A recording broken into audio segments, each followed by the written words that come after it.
সমস্ত আলেম, সমস্ত পীর, সমস্ত বুজুর্গ সব যদি এক করা হয়, একজন সাহাবীর জুতার তলা ধুলাও হবে না।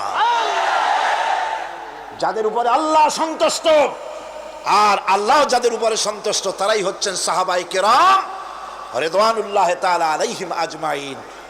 সুতরাং ওলামা পীর বুজুর্গ সাহাবীদের সমান নয়, সাহাবীরা কোনোদিন নবীর সমান নয়, আর নবীরা কোনোদিন আল্লাহর মর্যাদার সমকক্ষ নয়।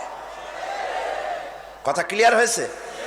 সুতরাং আজ আমাদেরকে বুঝতে হবে, ওয়াইয়াকা নাস্তাইন, ইয়াকা নাবুদু, তোমার ইবাদত করি, ওয়াইয়াকা নাস্তাইন, কেবল তোমার কাছেই সাহায্য চাই। খতমে গাউসিয়া বানাইছে, কোথায় পেয়েছেন? আমরা ওই ধরনের বুজুর্গদের কথা মানি না, যা কোরআনে নাই, যা হাদিসে নাই, নতুন করে যা তৈরি হয়েছে মানি না।